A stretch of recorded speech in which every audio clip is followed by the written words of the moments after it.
یەکێتی مامۆسایان ئاشکرای دەکات لە ماوەی ڕابردوودا توانیویانە چەند دەستکەوتێک بۆ مامۆسایان دەستەبەر بکەن و بەشێک لە داواکانیان لەلایەن حکوومەتەوە بۆ جێبەجێ بکرێت. دژی کەمی کارەبای نیشتیمانی و دانەمەزراندنیان لە کارگەکانی سنوورەکە دانیشتوانی کۆمەڵگەی بەردە قارەمانی سەر بە ناحەی بازیان گربوونەوەیەکیان بەڕێوە برد.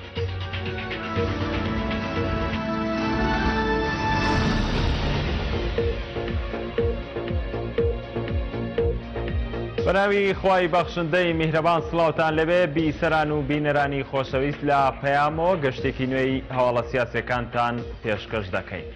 ئەنجومەنی نوێنەران عێراق بۆ دەنگدان لەسەر چەند پرۆژە یاسایەک و دیاریکردنی بەسڕە وەک پایتەختی ئابووری عێراق کۆ دەبێت کۆبەوە. ئەوکار لە سەردۆخی ئەمنی شاری بەغداش فەرماندەی ئۆپراسیۆنەکانی پایتەخت بانگێشتی کۆبوونەوەکە کرا. سەرچاوێک لە ئەنجومەنی نوێنەران بە پەیامی ڕاگەیان لە کۆبوونەوەی ئەم ڕۆیدا ئەنجومەنی نوێنەران وێرای خستنە دەنگدانی چەند پرۆژە یاسایەک بۆ لێکۆڵینەوە لە دۆخی ئەمنی پایتەخت. فەرماندەی ئۆپراسیۆنەکانی بەغدا بانگێش کراوە. بانگێشکردنی فەرماندەی ئۆپراسیۆنەکانی بەغدا لە کۆبوونەوەی ئەنجومەنی نوێنەران لە کاتێکدا لە چەند ڕۆژی ڕابردوودا شاری بەغدا زنجیرەیەک تەقینەوە و کردەی خۆکوشی بەخۆ بینی و بەهۆیانەوە دەیان کەس بوونە قوربانی.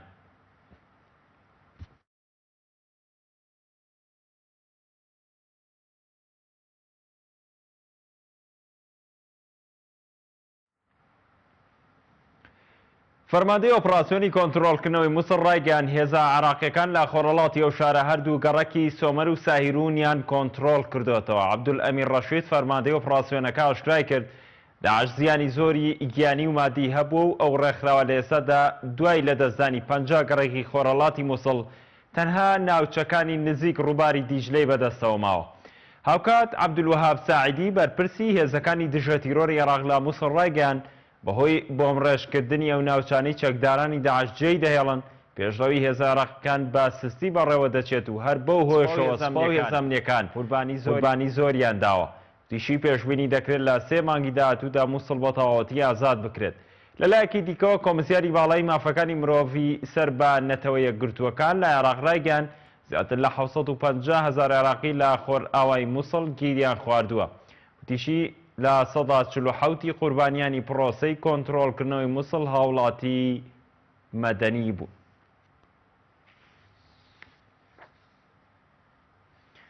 سکرتاریەتی یەکێتی مامۆسایانی کوردستان ئاشکرای دەکات لە ماوەی ڕابردوودا توانیویانە چەند دەستکەوتێک بۆ مامۆسایان دەستەبەر بکەن و بەشێک لە داواکانیان لەلایەن حکوومەتەوە بۆ جێبەجێ بکرێت. ئەندامێکی سکرتاریەتی یەکێتی مامۆسایان بۆ پەیاموتی لەم مانگەوە دەست بە دابشکنی هاندانی سەرجەم مامۆسایان دەکرێت و لە مانگی نیسانیشەوە سیستمی پاشەکەوتی موچە گۆڕانکاری تێدا دەکرێت.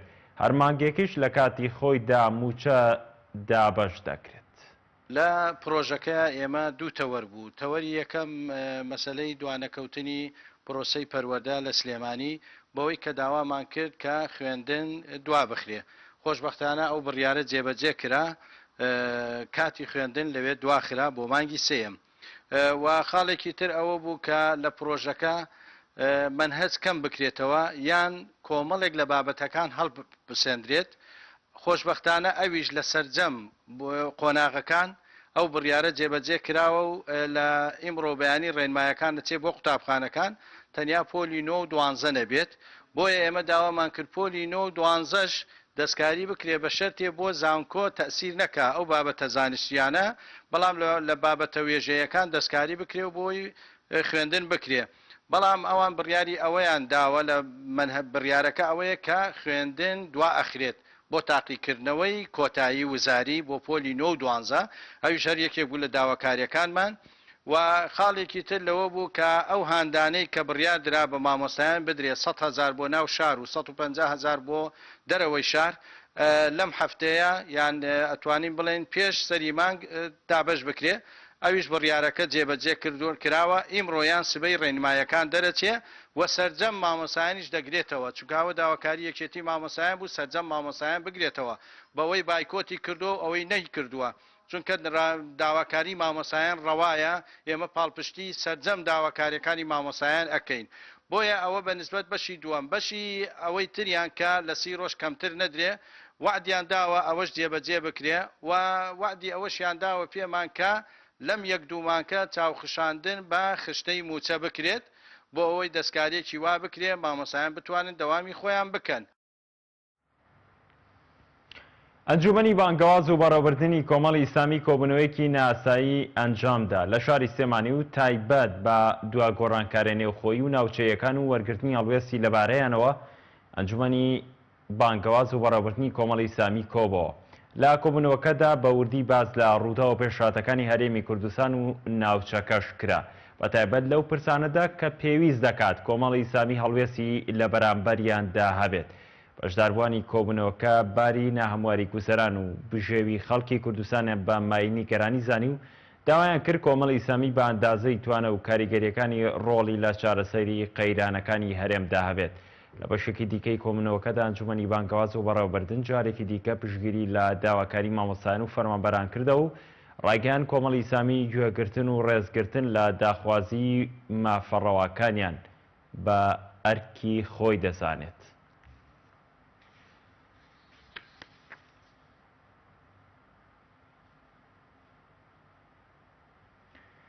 ئەنجومەنی چاودێری و لێپرسینەوەی کۆمەڵی ئیسلامی کۆبوونەوەی ئاسایی خۆی گرێدا و تێیدا چەند پلانێکی پەسەند کرد. لە کۆبوونەوەکەی ئەنجومەنی چاودێری و لێپرسینەوەی کۆمەڵی ئیسلامی ڕێکارەکانی چاودێری و لێپرسینەوە و هەڵسەنگاندنی ئۆرگانەکان کرا. هاوکار لە تەوەرێکی تری کۆبوونەوەکەدا پلانی نوێی ئەنجومەن خرایە ڕوو بۆ بەسەرکردنەوەی ئۆرگانەکان و دروستکردنی چەند لیژنەیەک بۆ بەسەرکردنەوەی چاودێریکردنی ئەنجومەنەکانی ناوەند و دەستگاکانی کۆمەڵی ئیسلامی کوردستان. هەر لە کۆبوونەوەکەی ئەنجومەنی چاودێری و لێپرسینەوەی کۆمەڵی ئیسلامی میوانداری ئەنجومەنی بانگەواز کرا بۆ زانی چۆنیەتی بەڕێوەچوونی کاری ئیداری و بانخوازی لەناو کۆمەڵی ئیسلامی کوردستاندا.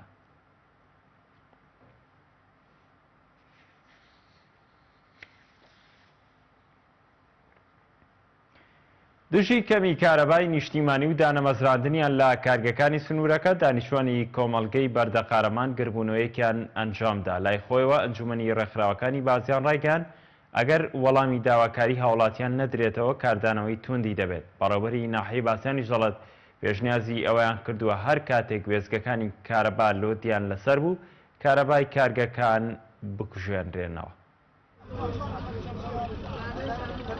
دژی نەبوونی کارەبای نیشتیمانی و دانەمەزراندنیان لە کارگەکانی سنوورەکە بەشێک لە دانیشتوانی کۆمەڵگەی بەردەقارەمان لە ناحیەی بازیانی سەر بە پارێزگای سلێمانی لا بەردەم وێزگەی کارەبای کۆمەلگاکە گردبوونەوەیشی ناڕەزایان ئەنجامدا و داواکار بوون بڕی کارەبای نیشتیمانیان بۆ زیاد بکرێت و لە کارگەکانی سنوورەکەدا دابمەزرێن. محاتەیەکی تەحویل لەم سنوورە هەیە. طبعا ئەم محاتەیە تەحویلە بە چوار دەورە 127 معامل لە سنوورەکەمانەیە. طبعا ئەم 127 معاملە لەگەڵ بۆن و بەرامەکە و دووکەڵە و ڕەشا و پیسایەکەی دێ بەسەرمانە لەگەڵ ئەوەشا کەسمان دانامەزرێن. یعنی گەنجی ئەم سنوورە بێبەشە لە دامەزراندن خەڵکی دەرەوە دێن ئەمە لە لایەنێک. ئێمەش مافی خۆمانە لەبەرەوەی نیشتەجێی باینجانین سنوورەکەمان ئەوە هەڵەگرێ بەردەقارەمان سنوورەکەمانەوە هەڵەگرێ وەک چۆن چوار دەورمان چەندەیەک کارەبای پێدراوە باینجانیش مافی ڕەوای خۆیەتی کارەبای پێ بدرێت. ئێمە داوا لە ئینەکەکەین بێتە ئێرە مدیرەکە بۆی چارەسەرێکمان بۆکە هەرێکمان بۆ دۆزێت دۆبزانی هەیەیان نییە. ئەگەر نەبێ ئێمە چۆڵی ناکەین هەتا کارەبامان 24 ساعتە نەبێ کە ئەم کارگەیە سرە ڕای ئەوەی کە ڕێژێکی زۆر معمەلی لەسرە هەتا ئەم دقەیەک هیچ مۆزەفێکمان لەم محەتەی کارەبا و لە چواردەوری خۆمان بە ڕێژێکی زۆر کەم تاعینبوونمان هەیە. ئێمە داوای تاعینبوونتان لێکەین داواتان لێکەین کارەباکەمان بۆ چاکەن. لای خۆیەوە ئەنجومەنی ڕێکخراوەکانی بازیان هەڕەشەی کاردانەوەی تون دەکات لە ئەگەری وەڵام نەدانەوەی داواکاری هاوڵاتیان. بەڕێوەبەری ناحیەی بازیانیش باسیرەوە کرد پێشنیاری ئەوەیان کردووە هەر کاتێک گوێزگەکانی کارەبای ناوچەکە لۆدیان لەسەر بوو ئەوە کارەبای کارگەکانی سنوورەکە بکوژێنرێتەوە. بەڕاستی بازیان بەڕچاوی هەموو عالەمەوە 100 معمل ئیشەکە ئینتاجیە هەموو دووکەڵ و غاز و زوو ژەهرەکەی بۆ ئێمەیە بەڵام ئێمە شەو بە تاریکی دانیشین مەحرومی لە هەموو شتێک ئەمە داواکاری جاماوەری بازیانە ئێمە پشتیوانی تەواویان نەکەین و لە مانگی پێشوشا ئێمە کتابێکمان ئاراسەی مدیری ناحیە کردو لێەوە بۆ قایمقام بۆ مەحافظ و بۆ دایری کارەبای سلێمانی ئەمریکای یادۆتەوە ئەوەتانێ لە لامانە بۆ پارێزگای سلێمانی بۆی قەرار بن بۆی کارەبای فولمان هەبێ و ئەژینا ئەگەر داواکارێکەمان جێبەجێ نەکەن بەڕاستی لە سەعاتێکە هەموو معاملەکان داخین. من ئێستا خۆم سەلاحەتی ئەوە نییە بڵێ مەڵا ئەتوانم بۆکم بەڵام ئێمە پێشنیار و نووسراومان کردووە قسەمان لەگەڵ مدیر عام کردو ئێستا لە کاتی ئەمانە پێش هات نەکەی ئەمان ئێمە ئەم نووسراوانەمان کردەوە تومانە بۆ کەمکردنەوەی فشاری کارەبای خەڵک کارەبای ئەو کارگە و کۆمپانیانە بۆستێنرێت و تەوزیعکرێتەوە بەسەر کارەبای نیشتیمانی بۆ بچێت بۆ حاڵەتیان. لە ئێستادا سەر ڕاینەبوونی خزمەتگوزارە سەرەتایەکان و نەبوونی کارەبای نیشتیمانی لە سنووری کۆمەڵگای بەردەقارەمان و ناحیی بازیان نزیکەی 50 کارگەبوونیان هەیە کاجگە لە پیسکردنی ژینگەی ناوچەکە و توشکردنی دانیشتوان بە نەخۆشیە مەترسیدارەکان بەرهەمێکی ئەوتۆیان بۆ ناوچەکان نەبووە. جەلال جەباری کەناڵی ئاسمانی پەیام کۆمەڵگەی بەردەقارەمان لە ناحیەی بازیان. ژیانێک لە نێوان بەرگرین لە مافەکانی خەڵک و ڕێگریەکانی دەسەڵاتدا ئەوە ژیانی سۆران عومەر پەرلەمانتاری کۆمەڵی ئیسلامی و خێزانەکەیەتی هەڵدانەوەی مەلەفەکانی گەندەڵی ئەوی لای خەڵک خۆشەویست و لای دەسەڵاتیش ڕەزا گران کردووە. لەم راپۆرتەدا پەیامنێری پەیام دەچێتە ماڵی سۆران عومەر و هاوسەر و منداڵەکانی سەبارەت با ڕووداوەکەی بازگەی پردێ و کاریگەری کارەکانی ئەو پەرلەمانتارە لەسەر ژیانی تایبەتی ئەوان دەخاتە ڕوو. نیەنیەکیش سەبارەت بەو گرتە ڤیدۆیە ئاشکرا دەکات کە لە بازگەی پردێ تۆماریان کردووە. با پێکەوە بینەری ئەم راپۆرتە بین. لەم یاداشتەیە کە هەڵدانەوەی مەلەفەکانی گەندەڵی و بەرگری لە مافەکانی خەڵک هەرچەندە دۆست بۆ ئەم پیاوە زیاتر دەکات لەولاشەوە هەڕەشە و مەترسیەکان بۆ سەر خۆی و منداڵەکانی زیاتر دەبن. ماڵ و مناڵی منیش وەک ماڵ و مناڵی ئەو خەڵکی کە بووە بە هۆی بووە بە قوربانی بەهۆی ئەو سیاسەتی من قسەی لەسەرەکەم واتە ئەگەر خەڵک میحنەت بکێشێ بەهۆی ئەو دۆخە سیاسی و ئابووریە خراپەوە مناڵی منیش لەو دۆخان و میحنەتی ئەمان ڕەنگە بەهۆیەوە بێکە مەترسی لەسەر ژیانی من هەیە و زۆربوونی هەڕەشەکان لای منداڵەکانی ئاسایی بووەتەوە بە جۆرێک ئەوانیش ڕاهاتوون. ئێستا وێنەی ڕێگریکردنی سۆران عومەر لە بازگەی پردەی پارتی بەدەستی کوڕەگەورەکەی خودی سۆران تۆمار کراوە. سەرەتا کردینە سەیتەرەکە دیار بوو شین بوو شڵەژان جیازیان کرد لە پێشەوەی تر ڕۆشتین باوکم سەلامی کرد بەبێ هیچ قسەیە گوتی بڕۆنەولاوە وتی لەبەرچی وتی ناتوانم بڕۆم بڕۆنەولاوە فەرموو. من سەرەتا باوکم پێوتم تەسویر کەیتن منیش لەو کاتەیە تەسویرم کرد بۆی دڵنیا بوون شتی ترکەن لەوانەیە بیگۆڕم بە ئاراستی یکترا بۆی منیش تەسویرانم کرد بۆی بێ بە بەڵگرێک سەلمێنەر بێت. دەوترێت لە پشتی هەر پیاوێکی ئازاوە ژنێکی ئازا هەیە. ڕەنگە هیچ ژنێکی ئازاش نەتوانێت لە بەرامبەر مەترسیەکان بۆ سەر گیانی هاوسەرەکەی گەروەک و سۆران بێت فرمێسک نەڕێژێت و خەم بۆ داهاتووی نەخوات. هەمیشە لە خەمی سۆرانە بووم بەڕاستی ینی هەموو کات ڕۆژانە کە ئەچێتە دەرەوە خەممە هەتا ئەگەڕێتەوە حەزەکەم هەموو کات هەواڵی بزانم. شنۆ ئێستا بیر دەکاتەوە و دەڵێت باشتر کە خۆی لەگەڵ سۆران بووە چونکە دەزانێت لە نێوان بیر و باوەڕی سۆران و فەرمانی هێزەکانی پارتی لە بازگەی دێگەڵا ڕەنگە هەر ئەو زەرمەندی یەکەم بووایە. زیاتر زۆر خەمی سۆرانمان بوو هەم مناڵەکان ساندوڕان و هەم بۆ خۆشم چونکە حاڵەتەکە زۆر ناخۆش بوو کاکجەلال لەو کاتیا کە تووشمان بوو وا هەستم کرد کە ئیتر تەواو بوو ژیانمان کۆتایی دێ ئەوە بۆ من زۆر ناخۆش بوو بە تایبەت بۆ سۆران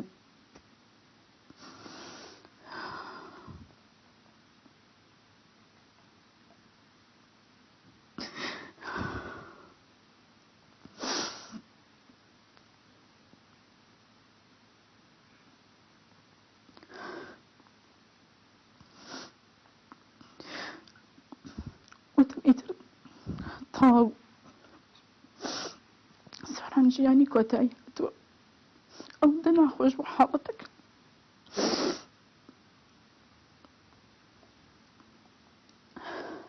چکە ئێمە بۆ خۆمان لە واقعەکە زانیمان چەند حاڵەتێکی ناخۆش بوو. سۆران عومەر ڕێگەیەکی دوور و دژواری گرتووەتە بەر ئەگەر چی لە لای خۆی پیرۆزە، بەڵام نەیارانی سۆران عومەر گەربیانەوێ سۆران عومەر لەسەر ئەو ڕێگەیە دوور بخەنەوە، ئەوە تەنها لە خوێنی سۆران 4 سۆرانی تر لە ڕێگەن و لەسەر شەقامیش وەک سۆران خۆی دەڵێت زیاتر لە دەیان سۆرانی تر لە ڕووی فکرەوە لە ڕێگەکان. بۆ جاری شەشەم خوێندکارە یەکەمەکانی زانکۆ و پێماگەکانی هەرێم دژی دانەمەزراندنیان لە بەردەم ئەنجومەنی وەزیران گربوونەوە و خوێندکارە یەکەم و دووەم و سێمەکانی زانکۆ و پەیماگەکانی هەرێم بۆ شەشەمین جار لە بەردەم ئەنجومەنی وەزیران گربوونەوە و داوایان کرد حکوومەتی هەرێم دان بمەسرێنێت. بەشێک لەو خوێندکارانش بە پەیامیان ڕاگەیان بڕیاری دامەزراندنیان لە وەزارەتی خوێندنی باڵایە، بەڵام تا ئێستا سەرۆکی ئەنجومەنی وەزیران بڕیارەکەی پەسەند نەکردووە.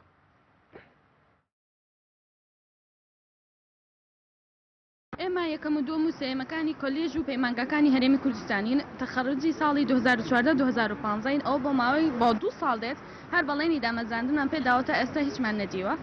هاتوین ئەمڕۆ هاتوین کە کۆبوونەوە هەیە لە ئەنجومەنی وەزیران شتێک بیستراوە کە لەساس کۆبوونەوە پزیشکەکان ئەوانەی یەکەم و دووەمی پزیشکەکان بەرز دەکرێتەوە کتابەکەیان، بەڵام ئێمە هیچ بۆ ئەوان بکرێت بۆ ئێمە نەکرێت. ئێتر ئێمە بە هیوای ئەوین کە ئەمڕۆ شتێکمان بۆ بکرێت. وا بۆ جاری شەشەمە داوای مافی ڕای خۆمان دەکەین کە مافی دامەزراندنمانە ناکرێمە تەمەنی گەنجیمە هەر لە چاوەڕانی دەبڕەکەینی قرار بوو 2016 کەمان جێی دابمەزرین، بەڵام 2016 تەواو بووە 2017 ئێمە ساڵێک و 6 مانگە چاوەڕوانین. دوای ئەوەی کە ئەمە بە سەرکەوتی قۆناغەکانی خوێندنمان تەواو کردووە، سوپاس بخوا کە یەکەم بووین و ئەوەی بووین و بە سەرکەوتی قۆناغمان بڕیوە. ناکرێت ئێستا بەبێ ئیش و بێکاری لە مەڵۆدانیشی کە مافێکی سادەی خۆمان دامەزراندنە. بۆیە داوا دەکەین لە سەرۆکی حکوومەتی هەرێم کە سیمان بەرزانیە بە زووترین کات ئیمزاکەی پێات چوات تەنها ئیمزای ویمەوە هەموو کارەکانی ڕێکارە هەستەکانی تەواو کردووە. بەداخەوە لە وڵاتی ئێمە هەموو شتێوادە وا دوادەخرێ و بەناوی قەیرانی دارایی، بەڵام پێم وایە وەزارەتی پەروەردە بە پێی زانیاریەکانی ئێمە زیاتر لە 10,000 مامۆستا مۆڵەتی وەرگرتووە. دیارە ئەو 10,000 مامۆستایش پێویستیان بەوەیە کە کەسانی تر بستنە جێگایان وەکو عادەتێکیش چەندەها ساڵە سێیەکەمەکانی سەر کۆلێژ و پەیمانگەکان دامەزراون. ئەمەش هەندانێکی گەورەیە کە منافەسە و ڕوحی پێشبرچێ لە نێوان خوێندکاران زیاد دەکاوە، ئاستی خوێندن لە خوێنی باڵە بەرز دەکاتەوە، بەڵام بەدانە مەزراندنی ئەوان ڕوحی پێشبرچێ لە ناو دەچێت. بەمبەستی ئاشنابوون و ئاڵوگۆڕی بۆچوون و شارەزایی زیاتر لە ڕۆشنبیری ئاینی بەڕێوەبەرایەتی گشتی ئەوقافی گەرمیان بە هاوکاری وەزارەتی ئەوقاف و کاروباری ئاینی سیمینارێکی بۆ 3 مامۆستای ئاینی زانکۆی سەری وڵاتی میسر ڕێخست. لە سیمینارەکەدا ئەو زانە ئاینیانەتیشیان خستە سەرتەوەرەکانی پێکەوەژیان و دوورکەوتنەوە لە توندوتیژی و پارەپێدانی توانای مامۆستایان لە وتاری هەینیدا. بۆ زیاتر ئاشنابوون و ئاوێتەبوون لەسەر چەند بابەتێکی پەیوەست بەم ڕێی کوردستان بەڕێوەبەرایەتی ئەوقافی گەرمیان بە هاوبەشی بەڕێوەبەرایەتی ئیرشاد و توێژینەوە و دیراساتی وەزارەتی ئەوقافی هەرێم هەستان بە ئەنجامدانی سیمینارێکی کراوە بۆ 3 مامۆستای ئاینی زانکۆی ئەزهەری وڵاتی میسر. مناقەشەی 3 بابەتی زۆر گرنگ ئەکرێت کە ئێستا ئێمە لە ساحەی ئێمە زۆر گرنگە، بە تایبەتی مامۆستایانی ئاینی مناقەشەی ئەو بابەتانە بکەن. بابەتەکان زیاتر خۆی بینێتەوە لە دوورکەوتنەوە لە توندوتیژی و هەروەها بابەتێکی لەسەر پێکەوە ژیان، بابەتێکی تریش لەسەر پەرەپێدانی وتاری ئاینی. وەزارەتی ئەوقاف و کاروباری ئاینی واشاندی زانایانی ئەزهەر لە بەردەوامبوون لەو پرۆژەیەکەوە هەمانە لە کوردستانە بە سازدانی گفتوگۆیەک لە نێوان زانایانی کورد و زانایانی ئەزهەر بۆ باسکردنی ئەو تەوەرانەیەکەوە خۆمان پێویستمان لە کوردستانە پەرەپێدانی توانای مامۆستای ئاینیە و بەرامبرنەوە بەرامبەر ئەو بیرە توونڕەوی و تەکفیریانێکەوە جاربەجارێک لە مینبەرەکانەوە خەڵک گوێ بێ یا لە گوتاری ئاینی ئەبیندرێ و هەروەها پەرەپێدانی پێکەوە ژیانی ئاینی، پاراستنی دانانی میکانیزم بۆ بەردەوامبوونی ئەوە بابەتی ئەم سیمینارەیەکە بە باشمان زانی ئەمڕۆ لە شاری کەلار زانایانی ئەم شارە ئاشناکەینەوە بەو زانستەیەکەوا لە ئەزهەرەوە بۆیان هاتووە. ئاین لەلایەن حکوومەتی ئەلمانیەوە فاکتەری سەرەکیە بۆ بوونی تەفریقە و دووبەرەکی لە نێوان موسڵماناندا. پراوێزخستنی حکوومەتی ئەلمانی بۆ موسڵمانان وای کردووە کەوا فرقە و کۆمەڵێک گروپ دروست بێت هەر کەسێک ادعای خاوەندارەتی بۆ مۆزوعەکە بکە ئەگەر تەنظیم بکرێ وەزارەتی ئەوقاف بتوانێت کارێ بکات بۆ تەنظیمکردنی کاروباری ئاینی فەوزا دروست نابێت بەڵام ئەم فەوزا دروست بوونەوە کارەکە گەڕێتەوە بۆ حکوومەتی ئەلمانی دینی پەراوێز خستووە. ئەگەر چی ئەنجامدانی سیمینارێکی لەم شێوەیە کاریگەری ئەرێنی دەبێت بۆ نزیک بوونەوە و لە یەک تێگەشتن لە نێوان مامۆستایانی ئاینی بەڵام پێویست بوو سنووری ئەم سیمینارە بەرفراوانتر بکرایە بە بەشداری پێکردنی کەسانی بیرمەند و ڕۆشنبیری تر. ئەکران زیاتر دەوڵەمەندتر بکرێت لەوەی کەوا خەڵکی ئەکادیمی و ڕۆشن فکرتر لە بابەتە فکریەکانە بە تابەتی فکری ئیسلامی خەڵکی ترش لەگەڵ مامۆسایانی ئاینی و زانایانە تێخەڵ بۆیان بۆی کە باسەکان تێروتەسەلتر بووایان و چەمکەکان شیکردنەوەی جوانتریان بۆ بکرایە و قوڵتر بواە. بە بۆچوونی مامۆستایەکی ئاینی کەبکردنی دەنگی مامۆستایانی حەقبێژ و بیوێر لەلایەن حکوومەتەوە مەترسیەکان زیاتر دەکات و ئەنجامی باشی نابێت. بۆ حکوومەتیش هەوڵێک ئەداکەوە ئەو سەوتی ئەو وتار بێژە حەقوێژانە کبکە ئەمە بەڕای من و بەڕای هەموو مامۆسایانی ئاینیش بەرهەمێکی باشی نابێت چون پێویستە حکوومەت ئەو سەوتانەی کەوە ڕەخنەی بنیات نەرن ڕەخنەیەکنکەوە هەڵەکانی حکوومەت بەرەو ئاراستەی ڕاستکردنەوە ئەبن ئەبێ حکوومەت خۆی بێتە یارمەتی دەریان وە کۆمەکی کەریان و زیاتر تەشجیعیان بکە. ئەم سیمینارە کە لە هۆڵی ناوەندی وەرزشی و لاوانی کەدار ئەنجام درا خۆی لە سێتەوەری سەرەکی دەبینیەوە کە بریتی بوون لە بابەتەکانی پێکەوە ژیان و دوورکەوتنەوە لە توندوتیژی و پەرەپێدانی مامۆستایان لە وتاری هەینی کە لەلایەن سێ مامۆستای زانکۆی ئەزهەرەوە پێشکەش کران و بڕیاریشە لە شار و ناوچەکانی تری هەرێم ئەم سیمینارە ڕێک بخرێت. پشتیوانوەنداوی کەناڵی ئاسمانی پەیام گەرمیان. بەپێی راپۆرتی ساڵانەی ڕێکخراوی دادپەروەری بۆ زیندانیەکان لە عێراق و کوردستان گرتوخانەکان شوێنی تەندروستیان بۆ زیندانیەکان دابین نەکردو و هەر زیندانێکیش سێ هێندەی توانای خۆی زیندانی تێدایە. هاوکار ڕاشی دەگەنن 6 زیندانی نهێنی لە عێراق و کوردستان بوونیان هەیە. ڕۆژنامەنووسێکیش دەڵێت حیزبە دەسەڵاتدارەکان هێزی ئەمنی بۆ بەرژەوەندی خۆیان بەکار دەهێنن. پێشێلکاریەکان بەرامبەر مافی مرۆڤ لە هەرێمی کوردستان و عێراق ڕۆژ بە ڕۆژ لە هەڵکشاندندایە و بەپێی بەدواداچوونەکانی بەشێک لە ڕێکخراوەکانیش بێت لە گرتوخانەکاندا زیندانیەکان تووشی ئەشکەنجە و سزای توند هاتوون. ڕێکخراوی دادپەروەری بۆ زیندانیەکان لە خستنەڕووی راپۆرتی ساڵانەیدا ڕای دەگەێنێت کە زیندانەکان سێ ئەوەندەی خۆی خەڵکی تایە و ئەمە ژوای کردووە بەندیەکان لە نەهامەتیدا بژین. هاوکات ڕاشی دەگەێنن لە عێراق و کوردستان 6 گرتوخانەی نهێنی هەیە و گرتوخانە ئەمنیەکانیش ڕێگە بە ڕێکخراوەکان نادەن سەردانیان بکەن.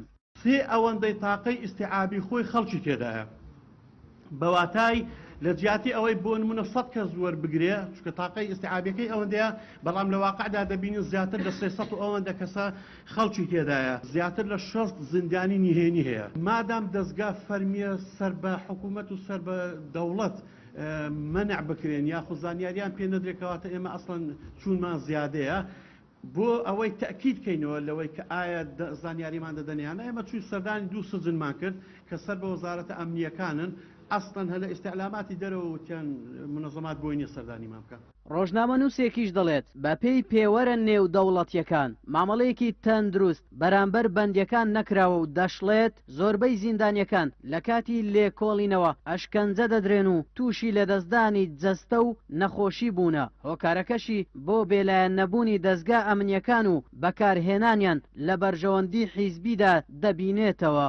حکوومەتی هەرێمی کوردستان و روها دەستگا ئەمنیەکانی نەیتوانێت بە تایبی کاتە خزمەتی ئەوەی کە خودی دەستگا ئەمنیەکان تێوە نەگرن لە ئەنجامدانی پێشێلکاری مافەکانی مرۆڤ. دوو خودی دەستگا ئەمنیەکان ڕۆڵ ببینن لە دۆزینەوەی ئەنجامدەرانی ئەو پێشێلکاریانە و تەنانەت نەکرد پێشێلکاری بەڵکو ئەو تاوانانە بەداخەوە لە هەرێمی کوردستان هێشتا لە قۆناغی تحقیق ئەشکەنجە هەیە و چەندین دۆسێ پێمان دەڵێ بەشێک لەوانی کە ئەشکەنجە دراون گویان لە دەستداوە تووشی نەخۆشی جۆرا و جۆر بوون. حزب سیاسیەکان لە ڕێگەی دەستگا ئەمنیەکانیان دەبینەوە ڕۆڵ دەبینن لەوەی کە بەشێک لە دۆسیەکان بەکاربێنن خەفەی بکەن وەک ئەوەی کە چۆن دەیانەوێت و لە بەرژەوندیانە دواتر دۆسیەکە کۆتایی پێبهێنن. پێشێلکاریەکان بە تایبەت لە هەرێمی کوردستان لە 2 ساڵی ڕابردوودا زیادی کردووە و حاڵەتی تیرۆریش تەنیا لە ساڵی 2016دا 4 بۆ 5 حاڵەت ڕوویداوە و زۆربەی حاڵەتەکانیش پەیوەندیان بەکاری سیاسیەوە هەبووە و چەندین کەسیش بەهۆی بوونی لایەنگری حیزبی پێشێلکاری بەرامبەر کراوە و ئەو پێشێلکاریانەش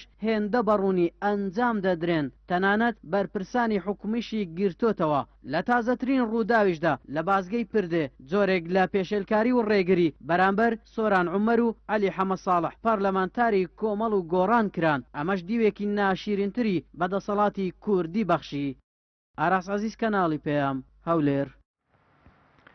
ئاسایشی سێمانی دەستی بەسەر نزیکەی 1 ملیۆن دانە حەپی ترامادۆڵ داگرت بەپێی ئامارەکانی ژمارەی بەکارهێنەرانی مادەوەشبەرەکان زیادی کردووە.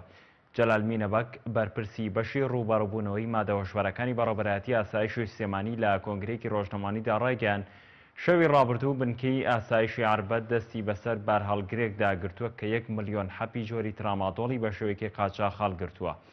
بەشی ڕووبەڕووبوونەوەی مادەوەشبەرەکان لە ئاسایشی سێمانی ساڵی ڕابردووش بە هەمان شێوە دەستی بەسەر 40 ملیۆن حەپی دیکەی ترامادۆڵ داگرتووە. بەپێی یاسای ژمارە 14ی مادەوەشبەرەکان کڕین و فرۆشتن و بەکارهێنانی حەپی ترامادۆڵ بەپێی ڕەچەتەی پزیشک قەدەغە کراوە.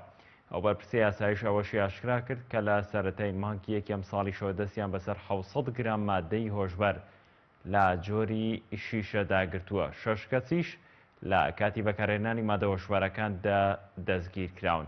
هەر بەپێی ئامارەکانی بەڕێوەبەرایەتی ئاسایشی سێمانی بەراورد بە ساڵی 2015 ژمارەی بەکارهێنەرانی مادەوەشبەرەکان لە ساڵی 2016دا زیادی کردووە.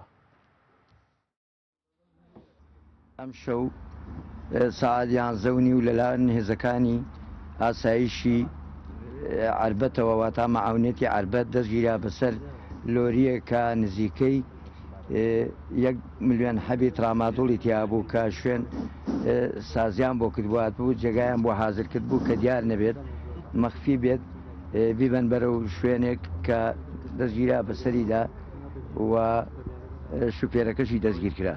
هەر لە 2017 چەند ڕۆژێک لەم بۆ پێش دەستگیراوە لە نزیکانی ئاسایی سلێمانیەوە دەستگیراوە بەسەر نزیکەی 700 گرام شیشاوە تا مادەی کرستال کە ئەمە مادەیەکی ترسناکە.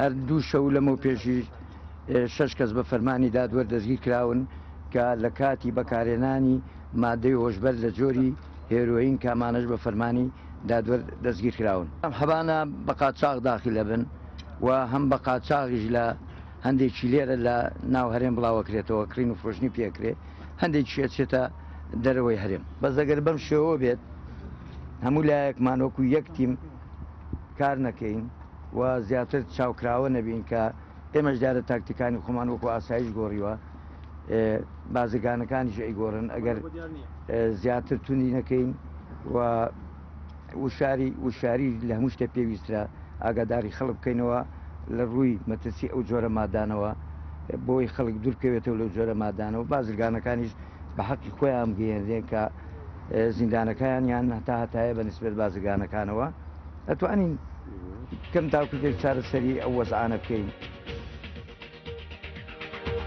بەر لە کۆتایی سەردێڕەکان ئەنجومەنی نوێنەران بۆ تاوتەی دۆخی ئەمنی بەغدای پایتەخت کۆبەوە هەر لە کۆبوونەوەکەشدا شاری بەسراوەک پایتەختی ئابووری عێراق دەستنیشان کرا.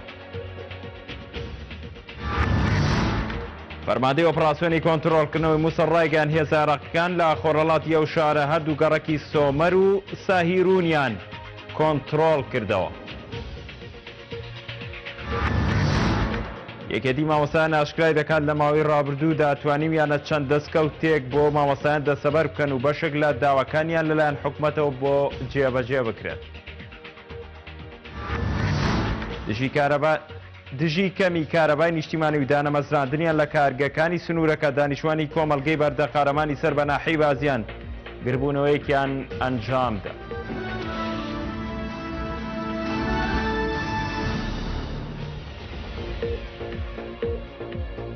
بەخوای گەورەتان ئەسپێرم هەر شاد بن.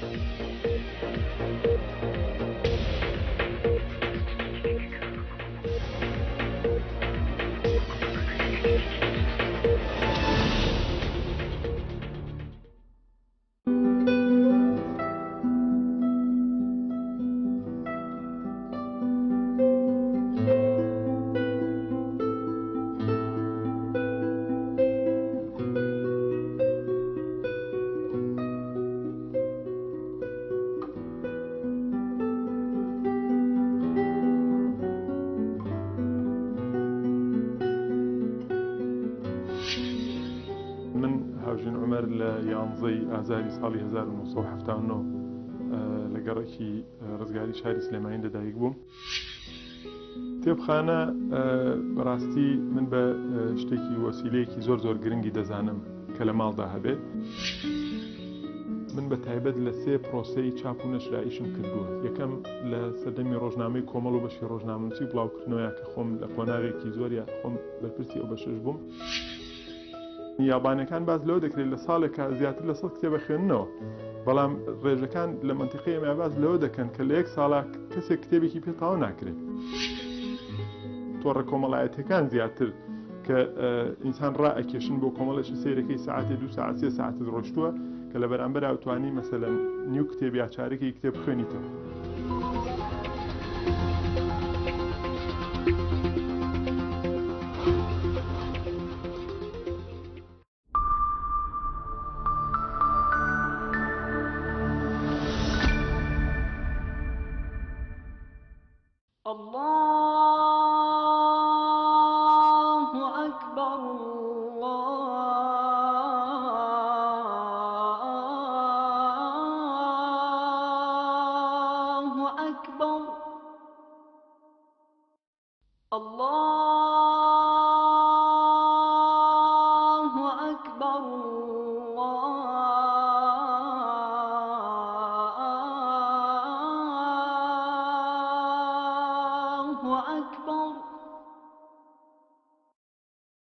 أشهد أن لا إله إلا الله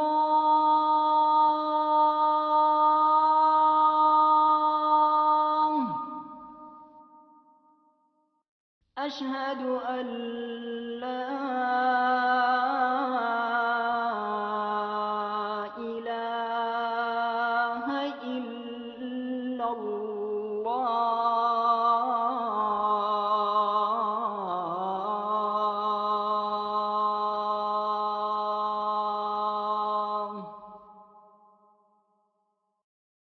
أشهد أن محمدًا رسول الله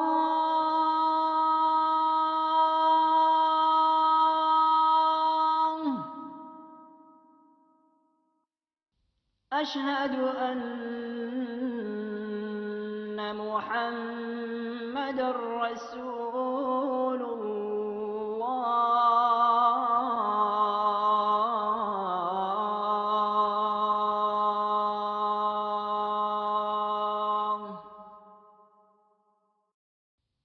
حي على الصلاة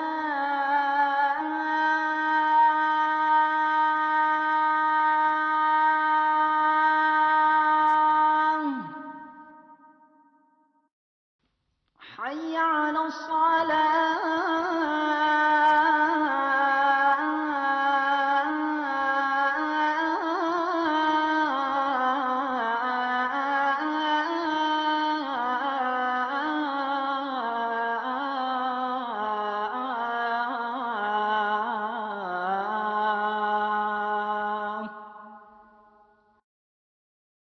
حي على الفلاح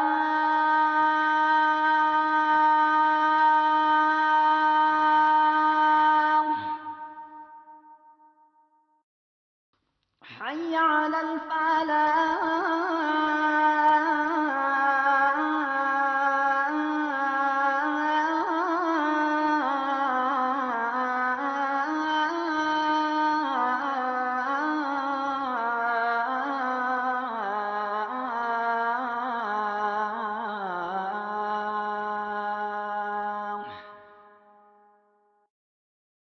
الله أكبر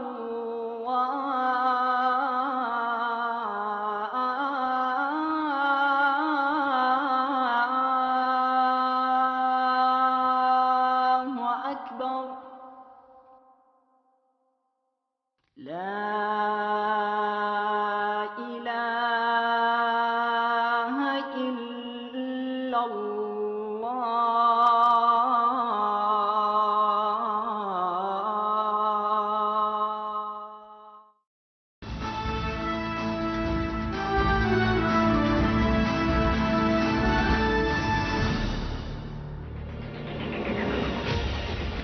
بە شێوەیەکی فەرمیانەی ئارسناڵ گرێبەستی ئۆلیڤەر جیرۆ کۆکلین و کۆسیلینی نوێ کردەوە.